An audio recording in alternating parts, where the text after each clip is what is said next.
Buenas noches, señores. Gracias a mi oficina. Estamos hoy para ver la conferencia de Costa Rica, Los Saquitos de Café, que es una emisión postal de Costa Rica de 1922.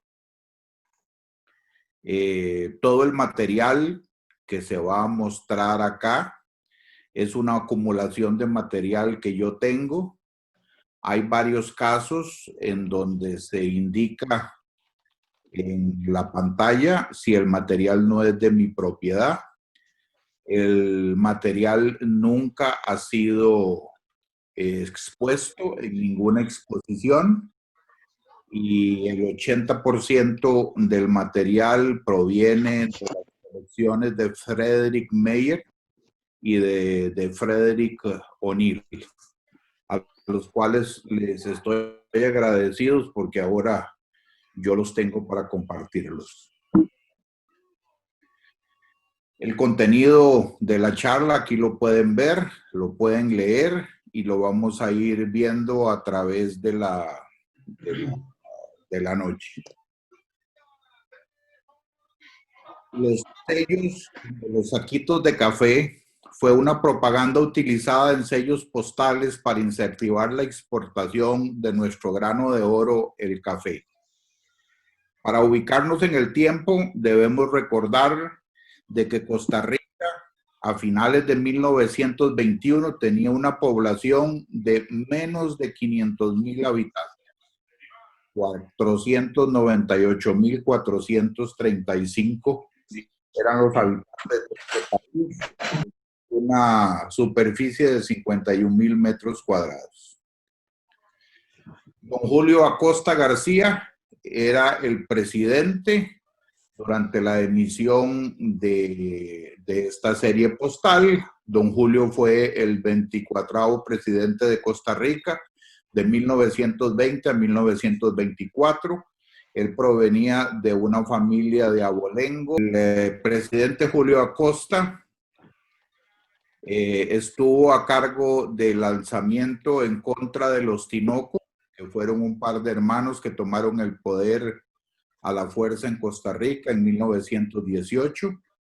Él estaba trabajando en El Salvador y se vino para Costa Rica, lideró el alzamiento, ganó muchas voluntades y mucho afecto de los costarricenses, por lo cual un año después fue electo presidente de Costa Rica.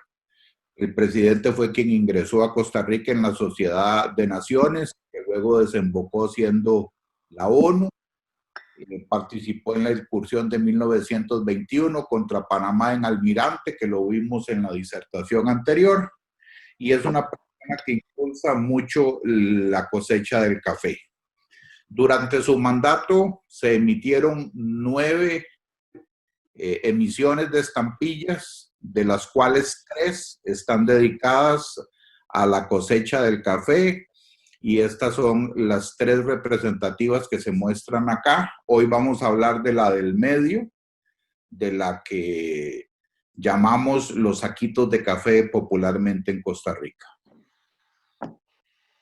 Si ustedes ven el anuario estadístico de 1921, el café no era el primer producto de exportación que tenía Costa Rica, pero don Julio estaba empecinado en que tenía que llegar a hacerlo y de hecho lo ven de primero en la lista, aunque no es el primero en el total de exportaciones, pero él estaba empeñado en llevar el café hacia adelante.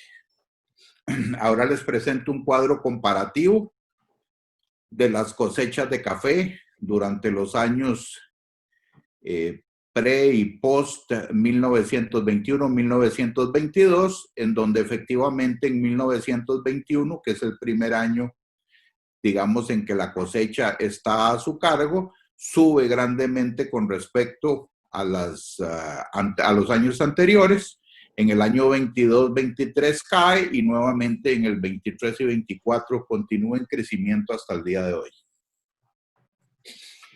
Esta era la moneda con la cual se podían adquirir las estampillas que vamos a hablar posteriormente. Era una moneda de 5, una moneda de 10 céntimos. Recordémonos que los valores eran de 1 centavo, 2 centavos, 4 centavos, 5 centavos, 10 centavos y 15 centavos. Así que con estas dos monedas se hacía la mezcla. En Costa Rica no había moneda fraccionaria en la época, por la cual si alguien iba a comprar un porte de 2 céntimos, pues lamentablemente le entregaban 5 estampillas de 1 céntimo para recoger los 5 céntimos del pago. Y eso lo vamos a ver más adelante con los ejemplos. Los saquitos de café son unos resellos impresos sobre los remanentes de la serie de 1910 y el 15 céntimos de Bolívar de 1921. Fue impresa por American Banknote en pliegos de 100 sellos. Los recibimos en Costa Rica. Originalmente fueron impresos en pliegos de 200 cortados por la mitad. La perforación es número 12. Son utilizadas para la promoción del café y salieron a la luz bajo el decreto 468 del 4 de enero y se tenía una circulación prevista para enero 11 de 1922. Nótese que les digo que es prevista porque en adelante vamos a ver de que eso no se cumplió. Estos son los 3 ensayos, los 3 motivos de los saquitos de café que se imprimieron para que el Consejo de Gobierno diera su autorización y escogiera cuál de los 3 era el que se iba a imprimir sobre las estampillas. Los resellos están sobre cartón en tinta negra. Estas son las pruebas de dado sobre 3 estampillas de 5 céntimos. Se imprimieron los 3 motivos. El grabador fue don Antolín Chinchilla y las pruebas fueron impresas en la imprenta nacional en 1921, a finales de 1921. Se autorizó la impresión de hacer unos ensayos en los 6 valores, en los colores negro, rojo y azul, que ustedes pueden ver acá en la presentación. Pero hubo un ligero problema y fue que el Consejo de Gobierno vio de que ya no iba a poder salir esta estampilla en 1921 y le mandaron a quitar el 1921 que está sobre el café. Aparte de eso, la versión oficial es que se dijo de que el café de Costa Rica es bueno en cualquier año y no debe circunscribirse únicamente a 1921. Se hicieron ensayos en otros colores que no fueron emitidos. Puede notarse que está el 2 céntimos y el 10 céntimos con tinta amarilla, de los cuales solo existen 2 juegos, y un único ensayo en tinta color dorado sobre el 10 céntimos. De estos 3, ninguno fue emitido en esos colores. Aquí tenemos impresiones marginales en los ensayos de 1921, en todos los valores. Y aquí, como les decía, el gobierno dijo de que se le quitara la fecha de 1921 y aquí tenemos la prueba única conocida de la impresión en cartón sobre la cual le embosaron un dado en blanco para quitarle la fecha. Posiblemente esta fue la prueba que le llevaron al gobierno para que quedara satisfecho de cómo se veía el resultado final sin la indicia del 1921. Luego ya, sin el 1921, se hicieron ensayos en papel periódico en color negro y azul. En el mercado existen unos de color rojo, los cuales nunca fueron hechos digitalmente con color.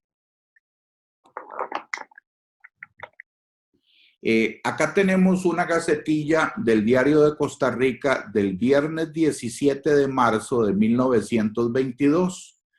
La gacetilla indica de que el día de ayer, o sea, el 16 de marzo, se dio principio a la impresión de los sellos.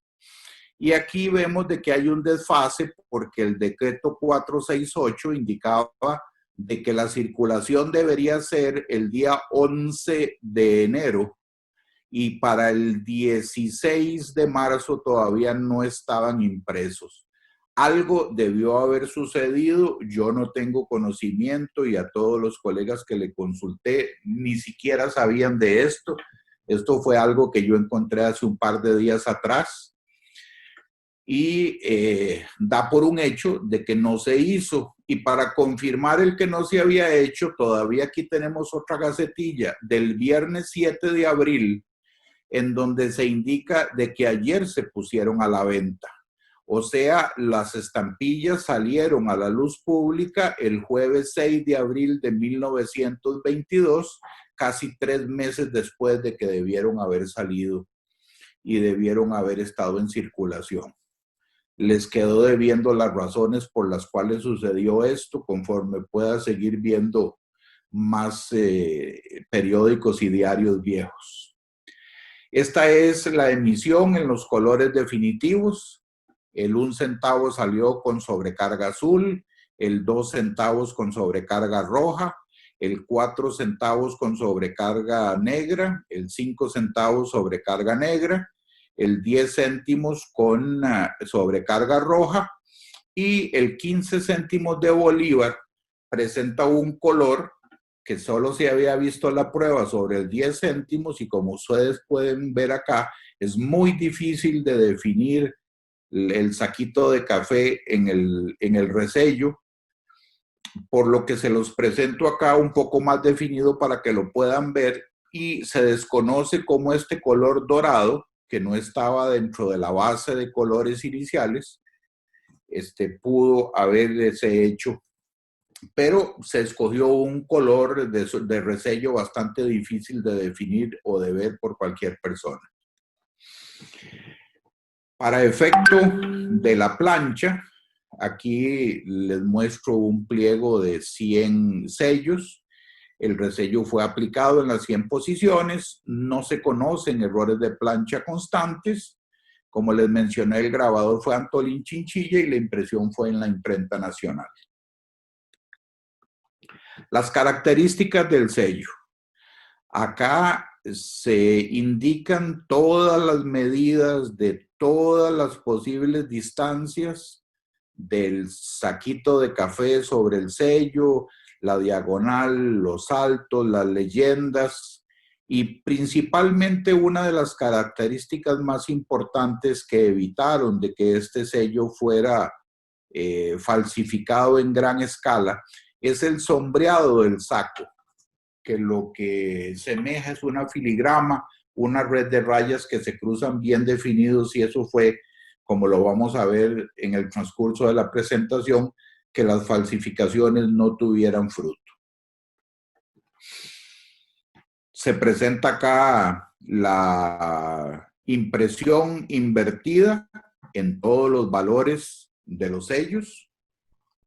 Y antes de que alguien consulte si los sellos fueron utilizados postalmente, aquí les presento un maravilloso sobre con un porte sencillo a Europa de 20 centavos, más el certificado de 20. Ustedes pueden ver que el primer sello de la izquierda, el 10 céntimos, es el original de 1910. Los 3 sellos siguientes, el 2, el 15 y el 10, son sellos que están invertidos y los 2 de la derecha son sellos que están en su posición normal.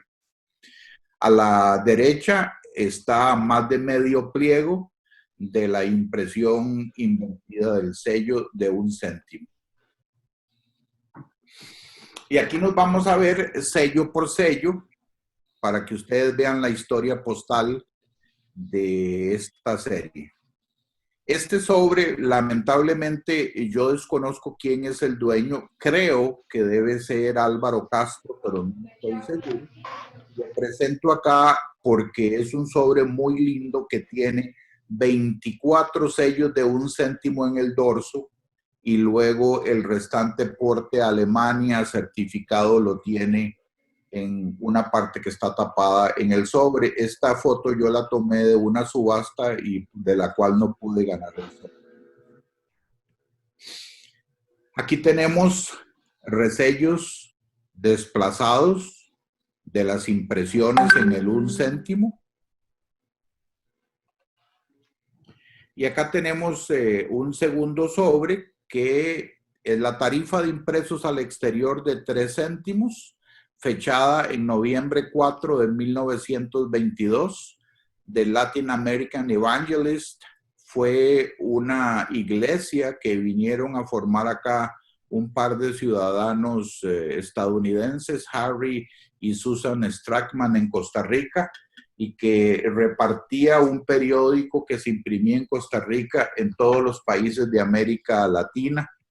Probablemente ustedes hayan visto estas gacetillas de periódico en alguno de sus países. Acá tenemos un sobre de Turrialba a San José, rediccionado a Limón. Hizo toda la ruta el mismo día, en febrero 25 de 1923. Este era el porte de uso local y en la fotografía se puede ver las oficinas del señor Niehaus en Limón, como eran en la época. Acá tenemos una tarifa de 5 céntimos. A principios de 1922, al más o menos un mes de haber salido las estampillas a la venta, hubo un convenio con los Estados Unidos, con lo cual a los Estados Unidos el porte era de 5 céntimos y el certificado bajaba a 15 céntimos. Y acá tenemos un ejemplo del porte sencillo a los Estados Unidos. Acá una tarjeta postal a Italia con el porte de 12 céntimos, el correcto desde Alajuela a Umbria, Italia, en agosto 24 de 1922. Acá hay una mezcla de sellos. Pueden notar de que está el saquito de café de 1 céntimo con un sello de 2 céntimos de la serie original de 1910, un correo de 1922 y en el frente de la tarjeta un saquito de café sobre el 4 céntimos para completar el porte de 12 céntimos. Continuamos con el resello de 2 céntimos. Acá tenemos los resellos desplazados en diferentes posiciones en la emisión. Nótese que el bloc de 4 del medio es una pieza única conocida porque los sellos de la derecha del bloc están sin sobrecarga, acompañados con los de la izquierda que sí tienen sobrecarga. Y el bloc de 4 de la derecha presenta la sobrecarga invertida. Los sellos superiores tienen la sobrecarga y los sellos inferiores no presentan la sobrecarga. Una tarjeta de luto con la tarifa de 2 céntimos para los impresos circulados en ciudad. Una tarjeta de 12 céntimos de la tarifa de Alajuela a Francia el 2 de noviembre de 1922. Y acá tenemos un paquebot usado completamente fuera de tiempo, cuando los sellos ya estaban desmonetizados, pero tenemos que recordar de que la tesorería del barco, compraba los sellos y los mantenía en stock hasta que se terminaran. Así que este sobre presenta un porte de 13 centavos a los Estados Unidos. En 1933 el porte está correcto y el barco que lo transportó fue el SS Veragua, que lo vemos a la derecha de la presentación. Acá tenemos correo al Atlántico en porte de impresos nacionales de 2 céntimos. El primero es enviado de Limón a Turrialba para efectos de que ustedes tengan la dimensión de la cantidad de personas que vivían. En Limón en ese momento vivían 13.050 habitantes. Y a la derecha tenemos un sobre enviado de El Cairo a Turrialba, que tenía una población de 717 habitantes y de los cuales muy pocos sabían leer y escribir.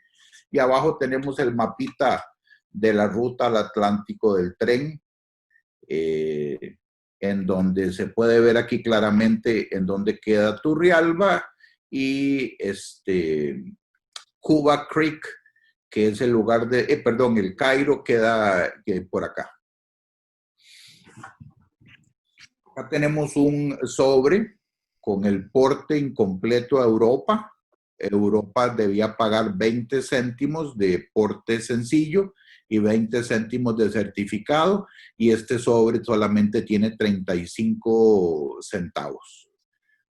Fue circulado en agosto 18 del 1922, y si ustedes ven acá abajo, debajo de la palabra Checoslovaquia, tiene la indicia de que ya fuera en Costa Rica o a su arribo en la República de Checoslovaquia se tuvo la intención de multar el sobre, pero por alguna razón el postmaster en Costa Rica o en Checoslovaquia le perdonó la vida a la persona y no se lo cobró.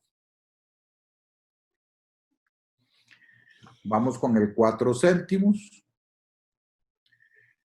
Presentamos resellos desplazados en el sello de 4 céntimos, en posiciones invertidas y normales. Tarjeta postal Europa de 12 céntimos, de noviembre 4 de 1922, salido de la ciudad de Turrialba. Y acá en el mapa, en el puntito rojo, se indica Turrialba, que tenía que hacer el recorrido hacia Limón, por donde salía la correspondencia. Acá hay una tarjeta postal que ya estaba incluida en la fecha del envío, de 4 céntimos. Y la tarjeta es muy interesante porque aquí se muestra cómo era lo que se llama una recolección o cogida de café, como se le llama popularmente, en aquellos tiempos, y ahora sigue siendo casi exactamente igual. Y si ustedes ven, la tarjeta indica de que esto es en La Sabana. La Sabana, para quienes conocen, es el lugar en San José en donde está el Estadio Nacional. Queda más o menos a 1 kilómetro en línea recta de donde en mi departamento. Y lo que era esto era un completo, una plantación de café, que tenía muchísimas manzanas en todos los alrededores de la sabana. Acá tenemos un sobre con el porte de 5 céntimos de ciudad, circulado en mayo 7 de 1923, dirigido a don Octavio Beche, que es el que aparece en la fotografía. Octavio Beche era el bisabuelo de nuestro compañero filatelista acá en Costa Rica, Jorge Beche. Y el Cantón Central de San José, en la época, tenía 52.073 habitantes. Realmente la ciudad de San José era sumamente pequeña y habían muy pocas personas que supieran leer y escribir. Un muy lindo sobre con un bloc de 10 de 4 céntimos en el reverso, dirigido a Alemania en junio 15 de 1923, pagando el porte certificado. El porte de 12 céntimos en una tarjeta Canalía de 4 céntimos. Ya don Luis Fernando Díaz les hablará en los próximos días de la emisión de las tarjetas Canalías en Costa Rica en 1923. Las tarjetas Canalías, si ustedes notan, lo que presentan es esta impresión de café en la parte superior, y una simulación de una estampilla de 4 céntimos al reverso de las tarjetas que se usaron. Y acá tenemos una vista de la ciudad de San José. En esta esquina, acá era donde estaba la librería Lines en la ciudad de San José, que fue a donde se vendían estas tarjetas por un convenio con el gobierno.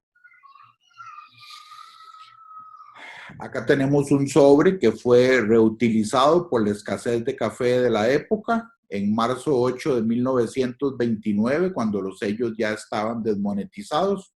Acá tenemos que lo usaron como cierre del sobre, un sellito de 4 céntimos de los saquitos. Y en la fotografía ustedes pueden ver una caravana de carretas que llevaban los sacos de café desde la finca de origen hasta la estación del tren en Turrialba. Para que ustedes vean, y me lo mencionaba Juan Reynoso, lo difícil realmente que era sacar ese producto para la exportación, que tenía que viajar en largas caravanas de carretas. Ahí se ve que la fotografía es parcial, pero imagínense la cantidad de carretas que se necesitaban para poder sacar la producción desde la finca hasta la estación del tren para llevarlos a Limón y luego exportarlos. Una tarjeta postal de 4 céntimos enviada de San José a Turrialba el 2 de junio de 1923, perdón, ahí me equivoqué, ahí la fecha está errada. Y hay algo interesante en la fotografía, en la cual a la izquierda de la fotografía, vestido de blanco, está el presidente de la República, el cual estuvo en Turrialba exactamente el día 3 de junio que fue tomada esta fotografía, en que se celebraba la inauguración de un puente y el señor presidente estuvo en Turrialba, y le pongo la fotografía porque es un día después del envío de la tarjeta de San José. Probablemente la tarjeta llegó junto con el presidente en el mismo tren para ser distribuida en Turrialba. Acá tenemos un entero postal que tiene de 5 céntimos, que tiene el porte complementario para cumplir con los 20 centavos hacia Alemania en Europa, el 11 de diciembre de 1923. Como lo mencionaba el compañero César Sancho, el Banco de Costa Rica tenía a la venta estos enteros postales y algunos de ellos fueron puestos a la venta con el sello en blanco en el flap posterior del sobre, el cual se nota acá en este sobre que les presento. Acá tenemos un muy lindo sobre enviado desde Villa Colón a Suiza el 19 de junio de 1922. Era un pequeño poblado de 1,445 habitantes, y ustedes pueden ver en la foto una casa indígena típica de la zona de lo que era Villa Colón en Costa Rica en ese entonces. Y llama la atención de que alguien en un poblado tan pequeño estuviera recibiendo por correspondencia clases de esperanto. Vamos al 5 céntimos. Acá tenemos errores de impresión. A la izquierda el resello desplazado, y a la derecha se muestra un parcito con la indicia todavía le quedaban la indicia del 1921. Para que ustedes tengan conocimiento, se conoce únicamente los rastros de 1921 sobre el sello de 5 céntimos, porque fue el primer valor en ser resellado y los primeros pliegos salieron con eso, hasta que por efecto de la impresión y naturalmente se fue borrando los pequeños restos que quedaban del 1921, ya que no fue limada apropiadamente con el grabador cuando el gobierno no aceptó de que los sellos salieran de esa manera. Aquí lo vemos en el círculo amarillo que todavía se ven los restos del 1921. Acá tenemos un sobre en un bloc de 4 que muestra los restos del 1921. Es un porte sencillo a Panamá del 27 de abril de 1922. Acá tenemos otro sobre que presenta los restos del 1921. Este es un uso muy temprano, es abril 15. Recuerden que los sellos se pusieron a la venta en abril 6 y es un porte sencillo de 20 céntimos en la época a Estados Unidos más el 20 céntimos del certificado. Aún la tarifa no tenía el convenio que fue rebajado más o menos un mes después de la fecha. Acá tenemos un porte de abril 25 de los dirigidos a Estados Unidos. El sobre, por razones que uno desconoce, el sobre lo ponían en Punta Arenas, tenía que ir a San José, se devolvía nuevamente a Punta Arenas y de ahí lo embarcaban a San Francisco. Probablemente la locomotora que está abajo fue la que transportó ese sobre en la época, haciendo el tránsito en San José. Acá tenemos un sobre con destino a Chicago, certificado.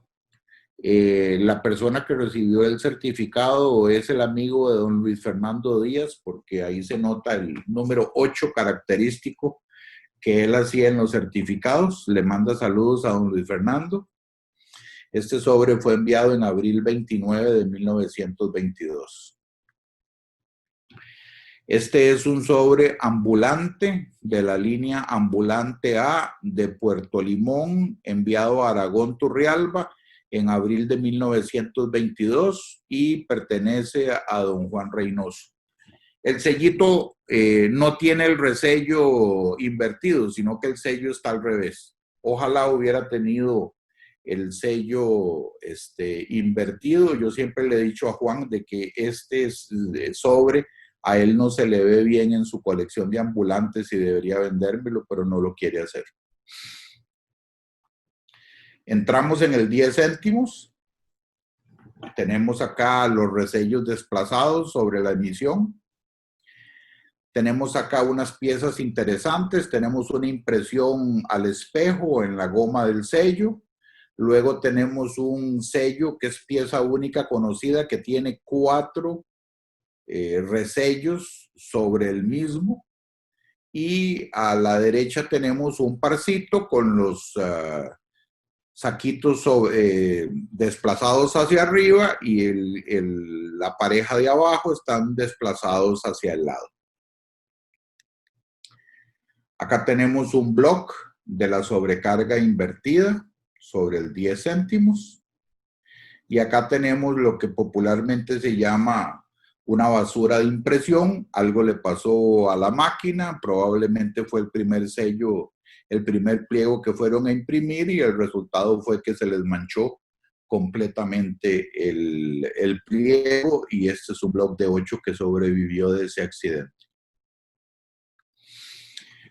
Tenemos un entero postal enviado a Cuba, que para la fecha, para la época no era un destino muy usual, con la tarifa de 15 céntimos en mayo 29 de 1922. Acá tenemos un entero postal de 2 céntimos con un sello de 10 con el saquito en rojo complementario para cumplir con la tarifa postal a Suiza. Todavía no teníamos convenio con la madre patria, entonces se pagaba normal. Acá hay un sobre de Siquirres a Nueva York. En el mapita podemos ver en dónde estaba ubicada la ciudad de Siquirres, cerca de Puerto Limón. Y el sobre presenta un sello de la serie de 1910, un saquito del 22 y un Correos 1922 sobre la estampilla del centenario de la independencia, que además tiene una perforación corrida. En la época, Siquirres tenía 1,482 habitantes. Para mí, este es el sobre más bonito que existe impreso en la época. Realmente son muy, muy lindos y vistosos los sobres que hizo la botica Mariano Jiménez. Acá tenemos un sobre con el porte sencillo a Europa, utilizando un sello de 1910 y su contraparte resellada con saquito de café, también de 10 céntimos. Acá ustedes pueden ver en el sobre la fachada del edificio y acá está una fotografía de cómo realmente era el edificio, aparte de haberle quitado la luz, las lámparas del alumbrado público y los cables, es exactamente igual. Acá tenemos un sobre de San José, Alemania, con porte de 20 sencillo, más 10 céntimos del adicional y 20 del certificado para un porte de 50 céntimos. Ahora llegamos al 15 céntimos. Es el único sello que no es de la serie de 1910 y este sello no se vendió como remanente en el remate de 1924 que adelante vamos a ver. Es, de hecho, el sello más difícil de obtener o de conseguir porque únicamente servía para aportes al exterior por la cantidad de dinero que representaba. Tenemos acá resellos invertidos, a la izquierda un block de 4 invertido. A la derecha tenemos una pieza única conocida, que es lo que les mencioné anteriormente en el 4 céntimos, de que el sello de la derecha no tiene la sobrecarga, el resello del saquito, y abajo una pieza en donde el saquito queda impreso en el selvage del pliego. Acá tenemos un uso interno, Cuba Creek en Limón, a Turrialba, en septiembre 20 de 1922. Cuba Creek era un pequeño poblado muy cerca de la ciudad de Limón. Acá es un porte sencillo a Alemania desde Cartago en mayo 20 de 1922. El cantón central de Cartago tenía 34.091 habitantes en la época, de acuerdo al censo. Acá tenemos un sobre netamente filatélico, porque lo que se estaba haciendo era mostrar la serie completa de 6 sellos, y para completar el porte se le puso un sello adicional de 5 céntimos de Correos 1922 enviado de San José a Austria como porte sencillo, más 20 céntimos del certificado.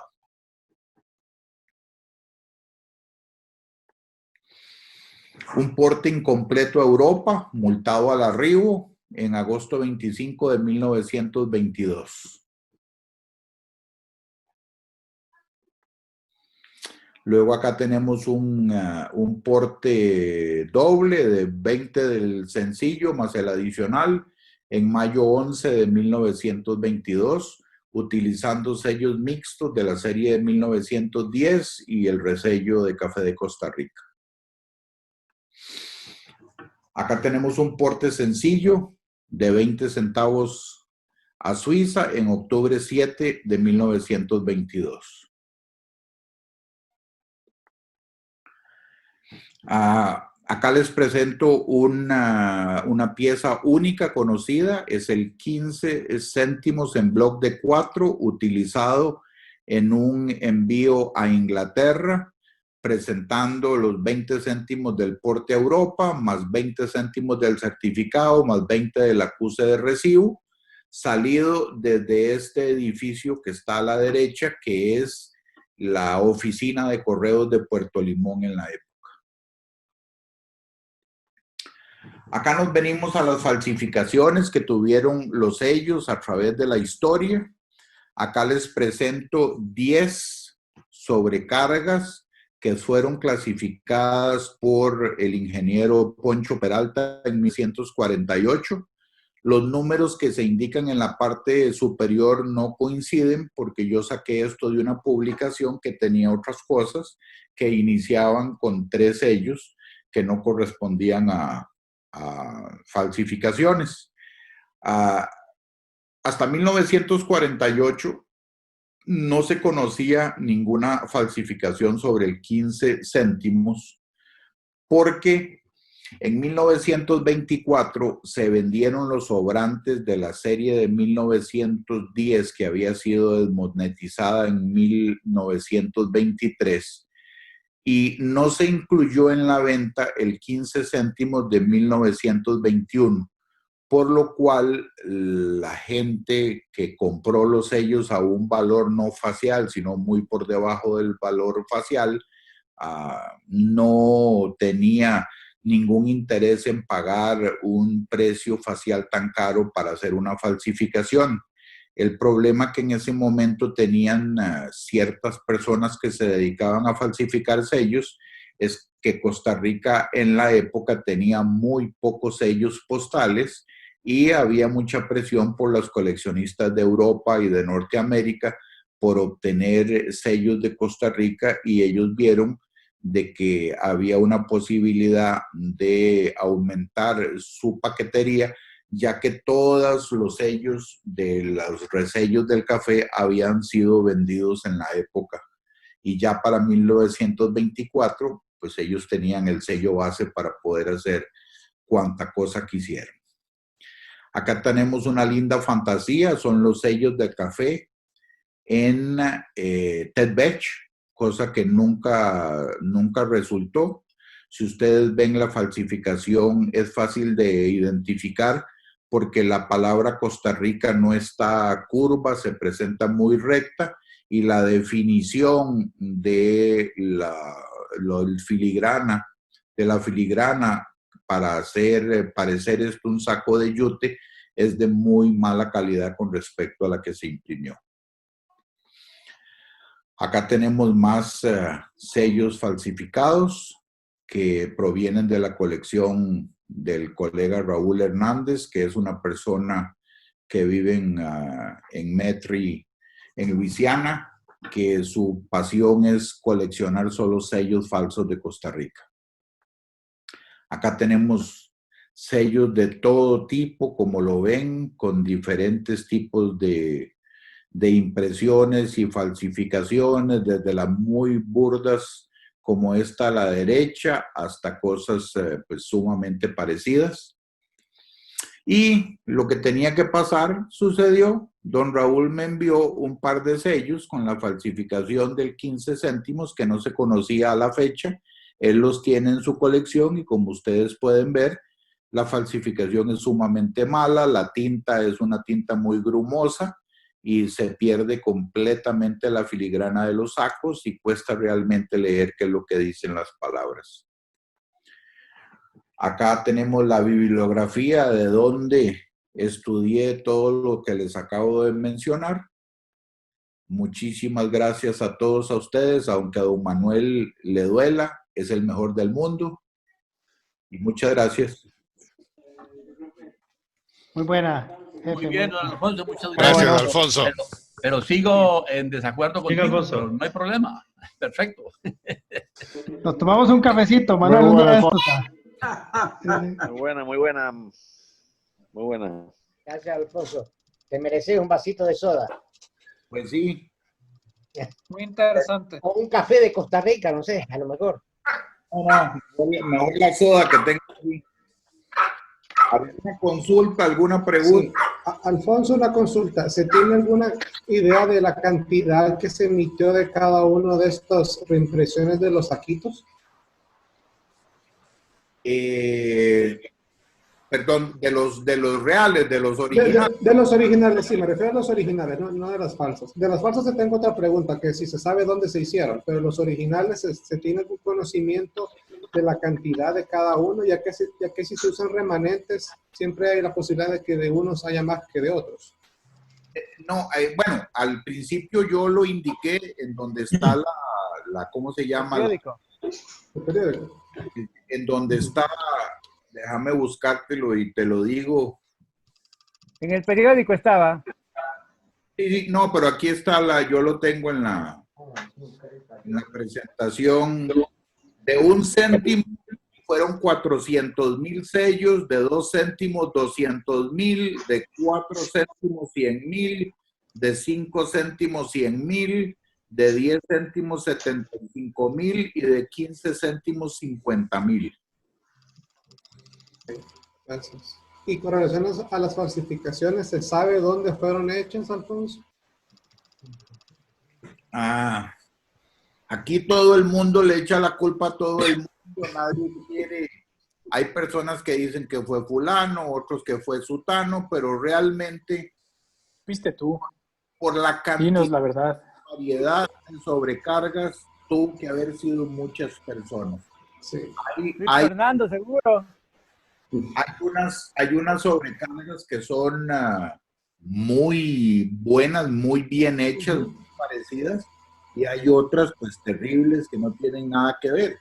Entonces, la que internamente se sabe es de las muy parecidas, sí se sabe quién fue, y de las otras pues no se sabe porque eran los diferentes comerciantes que había en la época que estaban tratando de vender sus sellitos. Muchas gracias. Permiso, Alfonso. Señor. Pregunta. Primero te parabenizo por tener el segundo mejor café del mundo. Muy bien. Segundo, una pregunta. Las series son 6 celos. Los 6 celos tienen recelos invertidos. En todos hay el mismo problema. Sí, bueno, refiriéndome al café, por lo menos me das a mí la razón de que el mejor es el de Colombia, porque me imagino que para vos el mejor es el de Brasil. Entonces, ya eso colocó a Colombia en el tercer lugar.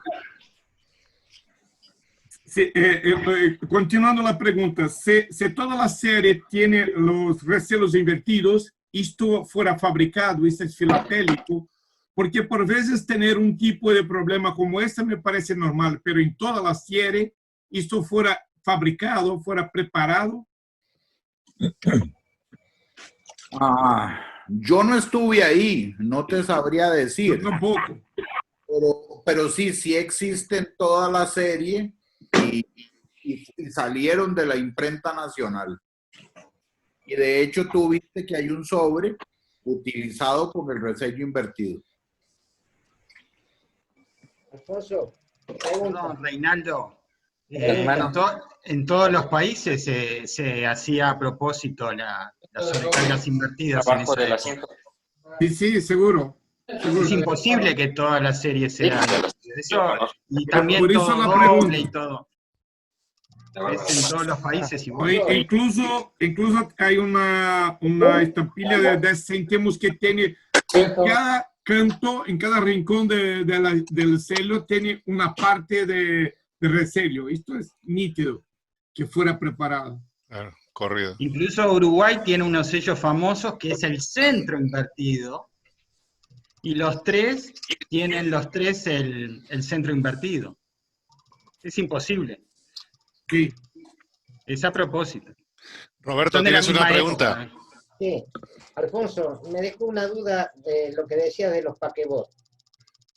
¿Cuál es la fecha tardía conocida con las sobrecargas? Porque si los paquebots compraban los paquetes, digamos, de estampilla y los seguían usando, ¿hasta cuándo se seguían usando esas estampillas sobrecargadas con los paquebots? Ok, te voy a hacer el comentario. Lo primero es que en Costa Rica, a finales de 1923, cuando salió una serie definitiva, que se conoce como la serie del 23, que tiene muchos valores, todos los sellos fueron desmonetizados. Por eso es que en 1924 se da la venta de todos los remanentes que tenía el gobierno en una subasta pública. Ahora, hablando con una persona que conoce de la época el manejo de los barcos, él me decía, El barco compraba en puerto las estampillas. Al barco tenía la obligación de portear los sobres con la tarifa correcta del país en el cual estuviera en aguas territoriales. Pero el barco no iba a perder el dinero que había invertido comprando las estampillas porque a un gobierno se le ocurriera desmonetizarlas. Así que este sobre que yo les presenté, transportado por el vapor Veragua, 10 años después de estar desmonetizado, el barco todavía tenía inventario y la seguía vendiendo. O sea que las podemos encontrar sobre paquebot 10 años o 20 años después.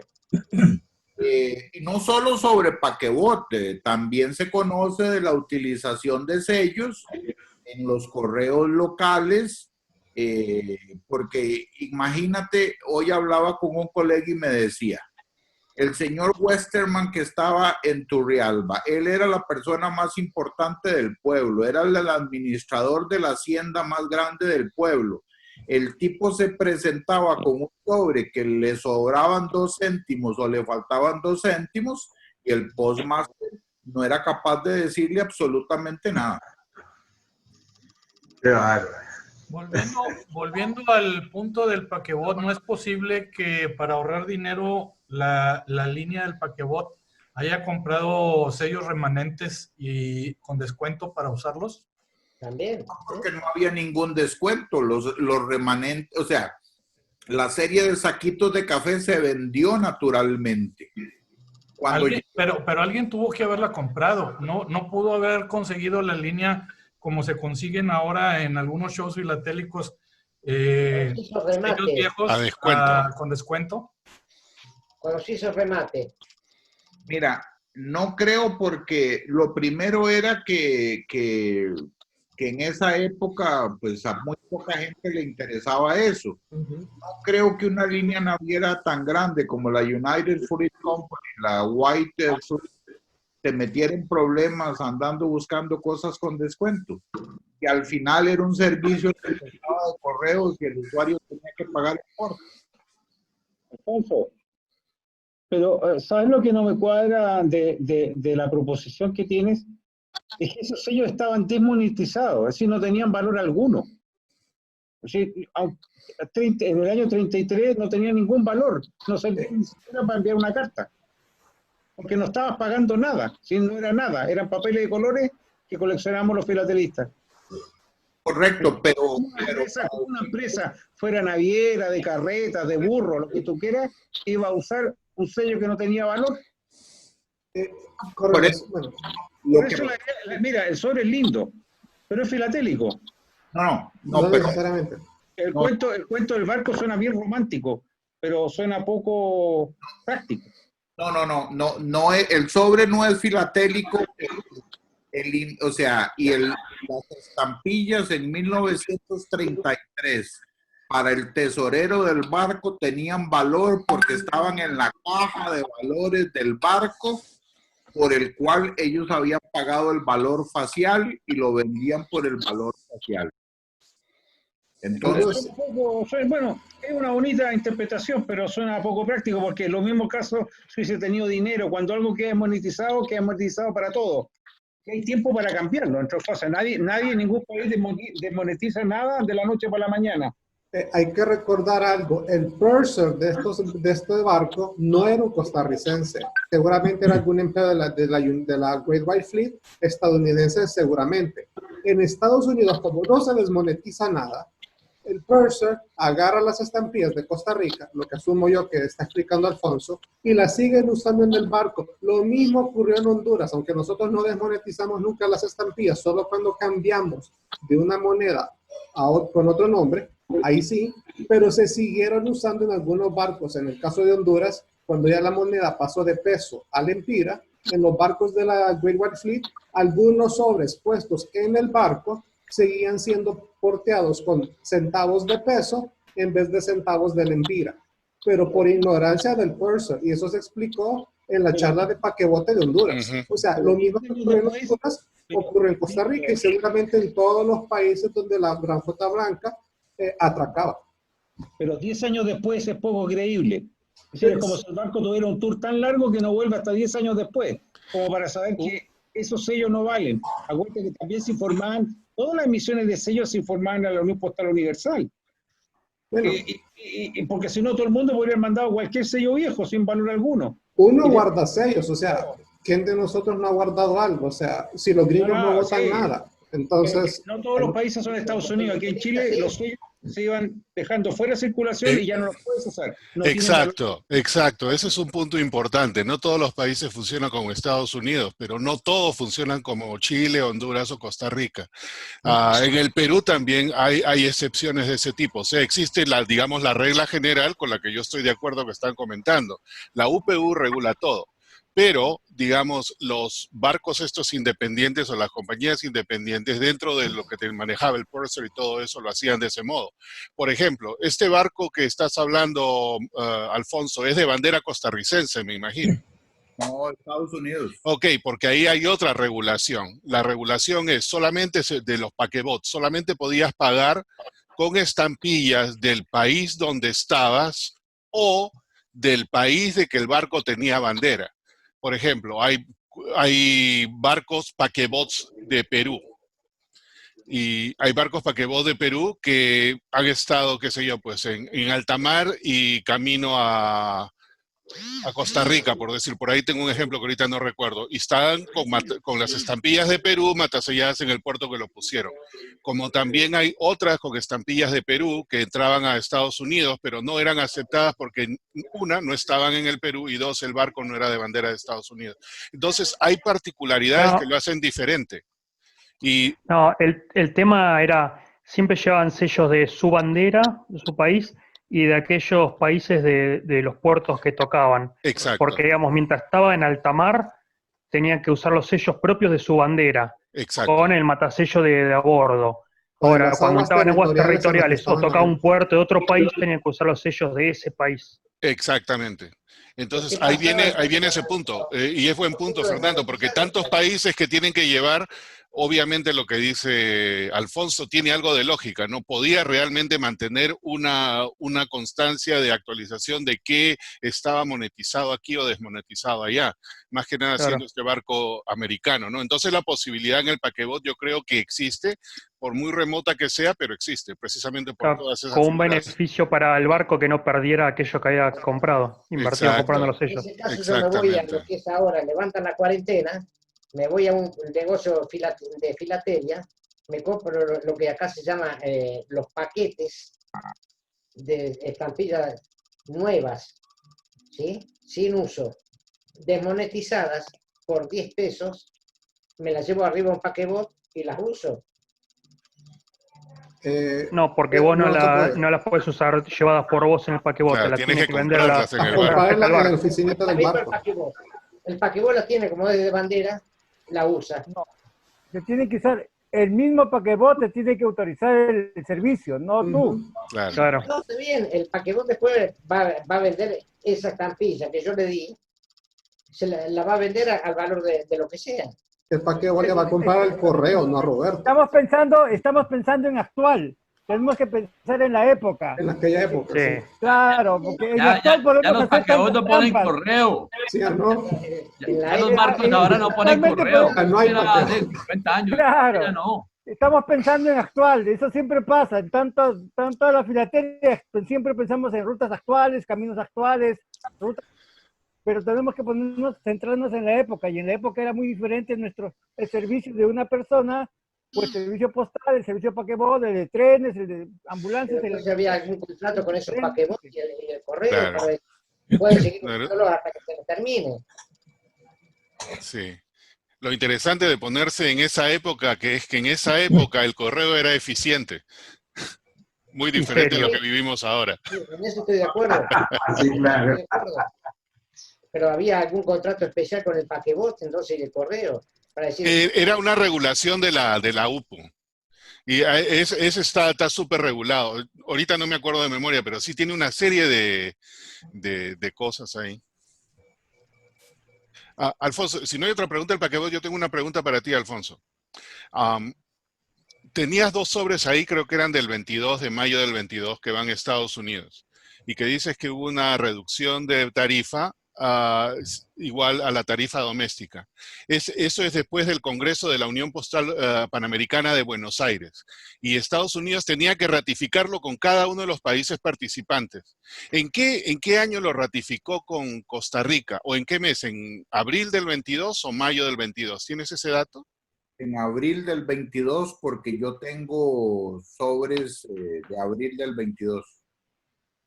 Pero ¿tienes la ratificación? En Costa Rica existía algo que algo impreso por el correo, una serie de boletines o algún, qué sé yo, pues alguna memoria, algo que te diga cómo, en el Perú le llamábamos boletines postales.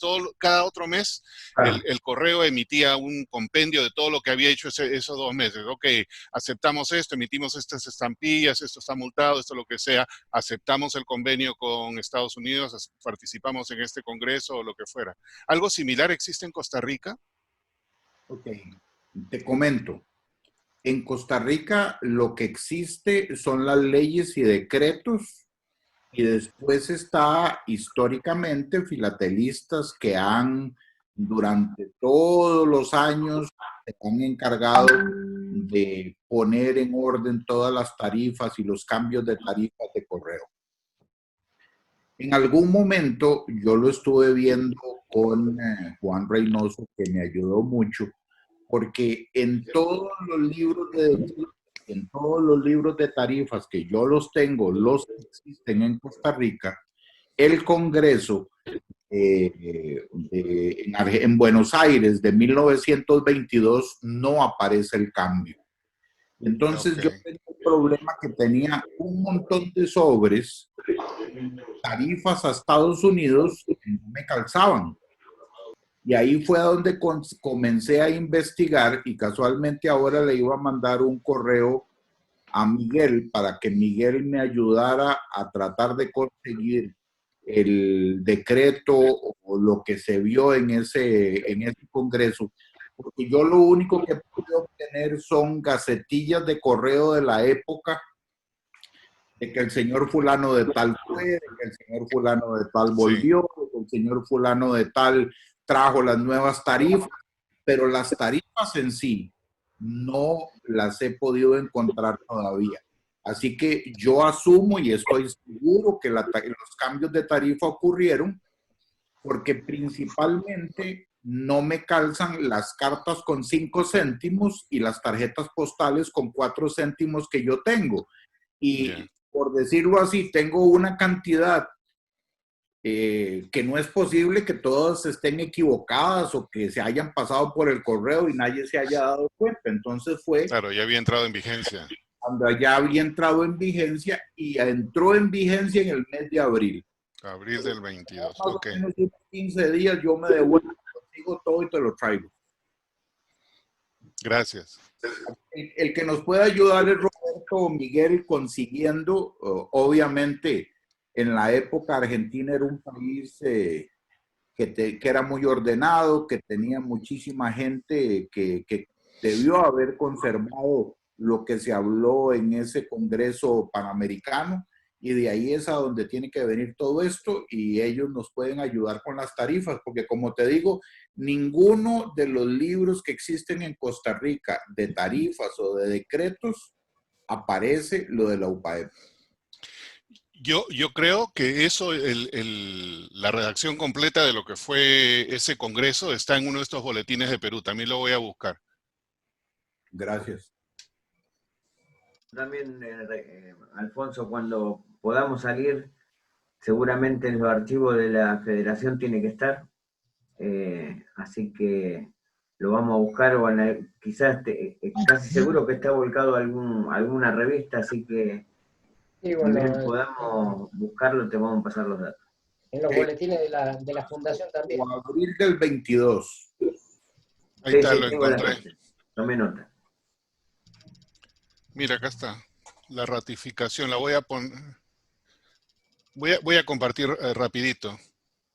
En el caso de, justo este sábado, en la charla que voy a dar, toca una parte de eso, de la estampilla de 7 centavos del Perú, tiene que ver con este congreso. Acá está, Ratificación de la resolución del Congreso de Buenos Aires, respuesta de Guatemala. O sea, por aquí de hecho debe estar la respuesta de Costa Rica. De México. Voy a mandar el link, por ahí lo encuentras de hecho. De Panamá, o sea, acá está la de Colombia, acá tiene que estar todo. Ahí te lo mando. Ok, gracias. Me parece que nos ahorraste el trabajo. Ese trabajo se hizo hace muchos años y por ahí está quien se dedicó a fotocopiar todo. ¿Dónde está Julio César? Acá. Ahí está. Todo eso se lo tienen que agradecer a Julio César. Por un año dejó de ir al gimnasio, se dedicaba a mover libros. Gracias, negro, te ganaste un lomito a lo pobre. Las monjas lo ayudaron. Eso. Felizmente que tuve ayuda más bien para que me facilitaran los libros y poder fotocopiarlos, porque eso estaba en el correo, en la biblioteca. Sí. Tuve ayuda para poder, con un poco de ser un poco conocido, la facilidad de que me iban dando de a poco y poder fotocopiar todo, porque es muy difícil eso, conseguir todos esos libros. Fue difícil, pero no imposible. Llegamos hasta No, donde teníamos que llegar. No imposible. ¿Y en ese no es donde aparecía fiscal o postal que puse yo? No, ese es el 23. Y ahora todos esos libros se han perdido, fíjate, Henry. ¿Oh, sí? Todos esos libros han desaparecido con lo que han cerrado el Museo Postal, todos esos libros a la basura. Yo cuando lo vi, yo dije, esto tenemos que hacer algo. Menos mal. Bueno, ya nos movimos un poquito del tema. Volviendo a los saquitos de café, ¿alguna otra pregunta o algún otro comentario para Alfonso? Sí, yo tengo una pregunta. Adelante, Alexander. Gracias, Alfonso. Mostraste un sobre con destino a Alemania multado con 2 céntimos. ¿Qué tanta certeza tienes que fue en Alemania la multa y no en otro lado? ¿Cuál? Un sobre con una multa de 2 céntimos para Alemania. Bueno, yo iba a comentar justamente de eso, que esa fue multada en origen, no en destino. Si tiene la T, siempre es en origen y se multa por el doble. Cuando es en destino, no tiene la T y es déficit simple. Ok, porque sí, bueno, yo no sé alemán y lo que estaba en multa dice céntimos. No sé si en Alemania se dirá así. Se usaba el francés como idioma universal de acuerdo al reglamento de la UPU. No, era porque las multas se ponían en francos oro como moneda universal para que supiera el receptor cuánto debían cobrar. Eso son 25 céntimos. Entonces fue multado en Costa Rica. El nombrado. Es la unidad de la UPU. Claro, fue multado en Costa Rica, pusieron el valor, en vez de ponerlo con la moneda de Costa Rica, lo pusieron en céntimos, ¿no? de franco oro franceses, para que cuando llegara a Alemania pudieran hacer la conversión inversa hacia el Reichsmark alemán y saber cuánto debían cobrar. Porque la multa se cobraba al destinatario. Claro. Y el falta de franqueo se detectó en Costa Rica. Exacto. Cuando tiene la T siempre es en origen. En el origen. Y ese 350 es Debe grande. ser la conversión alemana. Alemana, ¿no? Claro.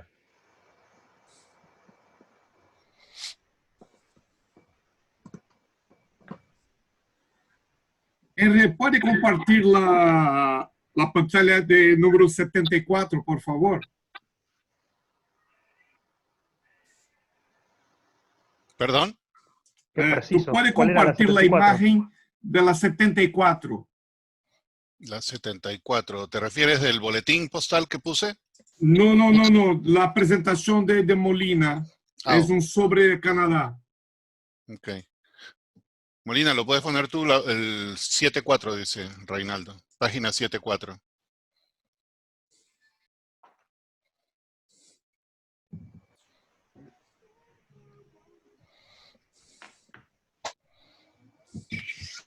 Interesante que el sobre que tiene el resello es el único que no tiene matasello. Ah, el de la derecha, ¿no? Sí, sí. Tienes razón. Todas las estampillas están mataselladas, menos la que tiene el resello.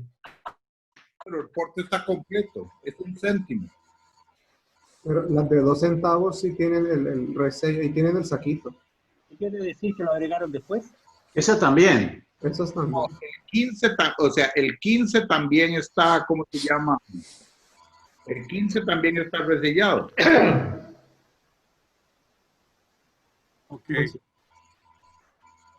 Aquí a veces donde dice café. Ah, ya. Los 2 sellos de 2 céntimos, el sello de 15 y el sello de 1 céntimo tienen la sobrecarga, el resello de café de Costa Rica.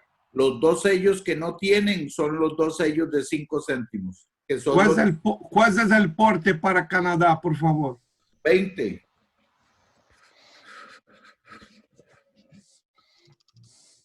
La certificación era, no, ese certificado es porte triple, ¿no? Ahí de 30. No, el certificado es 20. 20, ok. ¿Y dónde está la marca de certificación ahí? ¿En la parte posterior? Este no está certificado. Este no es certificado. No. Oh, ok. ¿El doble porte eran 30? Más 10. Pero lleva sobreporte entonces.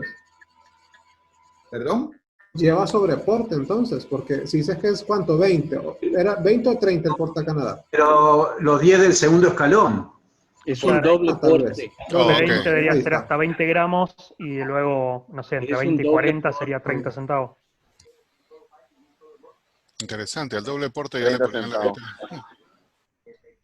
El 1 completa el 2 más 2.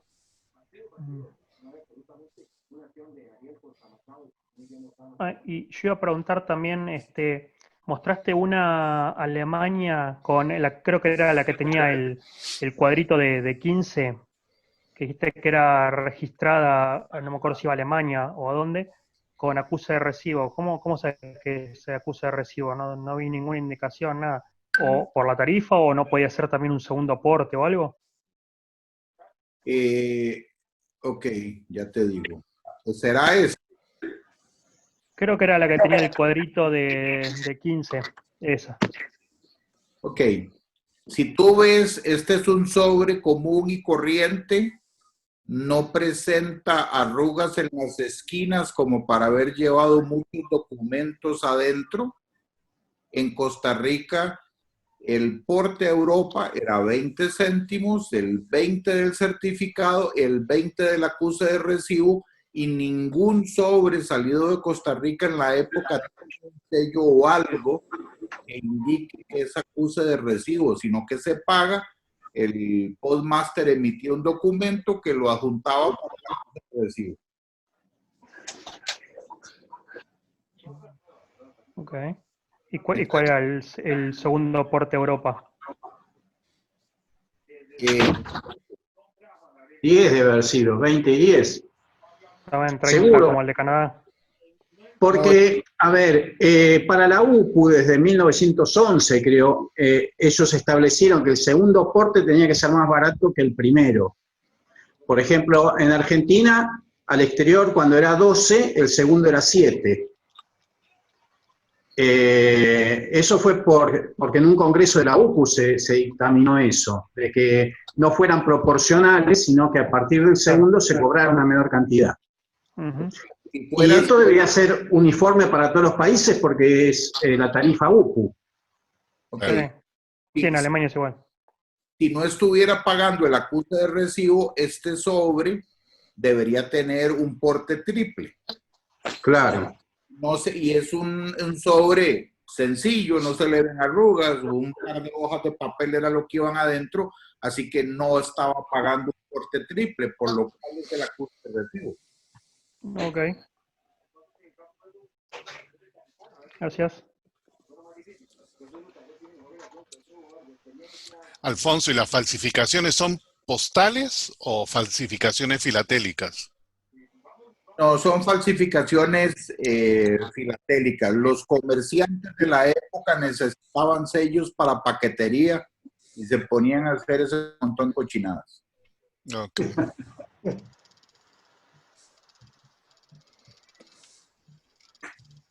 Arruinando el sello base. Exacto.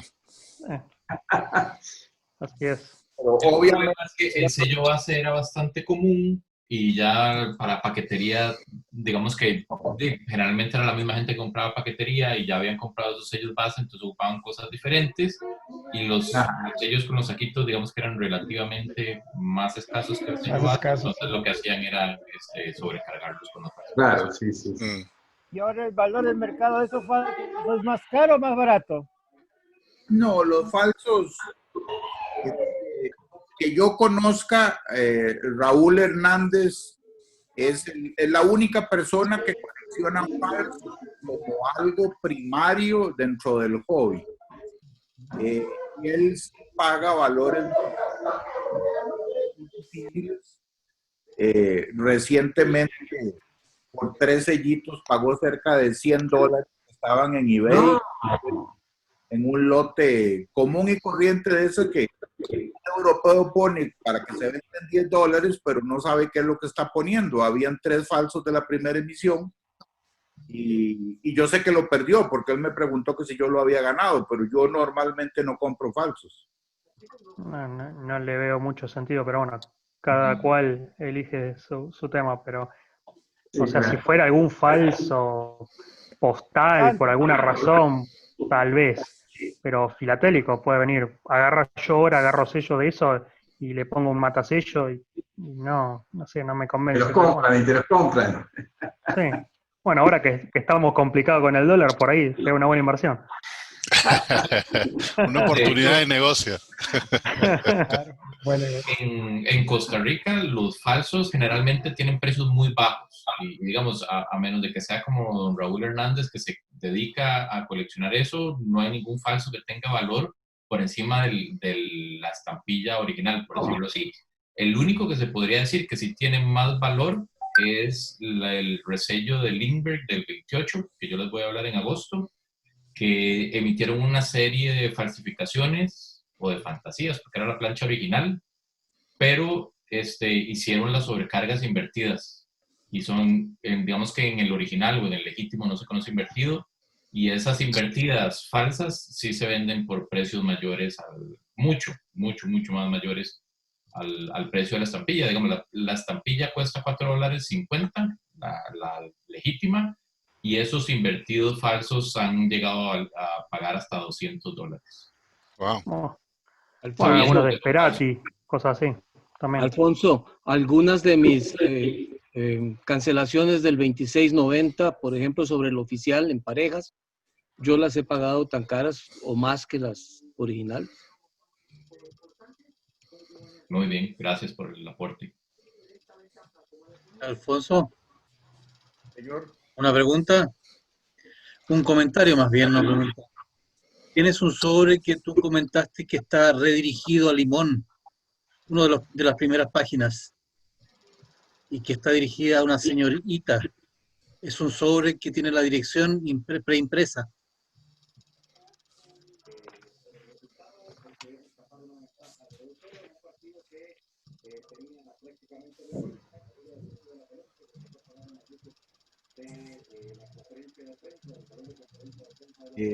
Será este.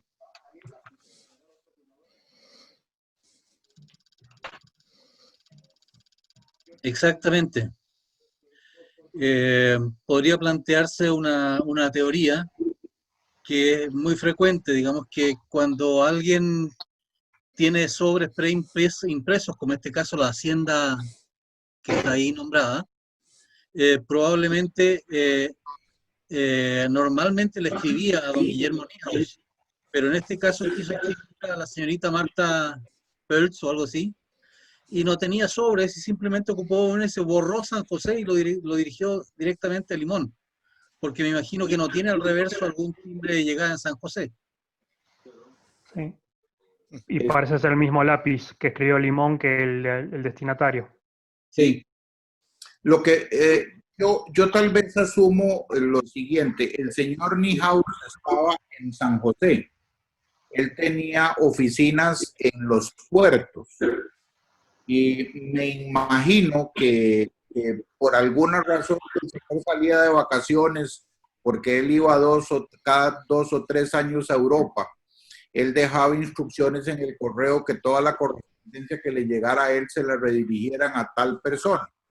Entonces, la Niehaus era una empresa de estas, representante de casas extranjeras, representante de vapores y representante de compañías de seguros. O sea, una persona sumamente conocida en las ciudades y la que tenía muchísimo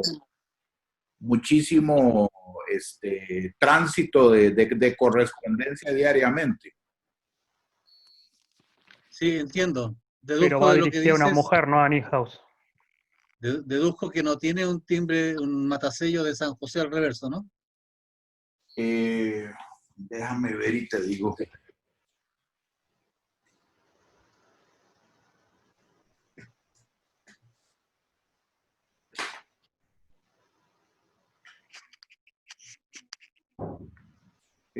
No, lo tienen.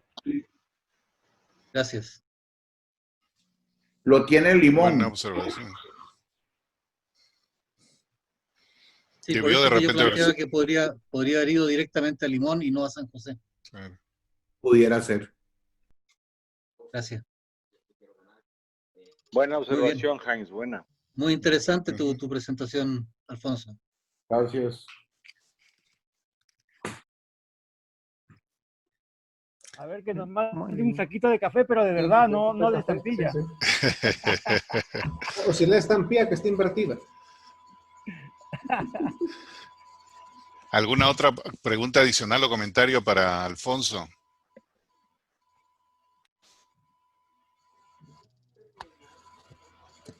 Bueno, Alfonso, muchas gracias por la presentación. Muchas gracias. Jefe, buena. Muy interesante. Muy interesante, sí. Muy lindo. Tenemos Gracias por compartir. enseguida el cafecito para probar de Costa Rica.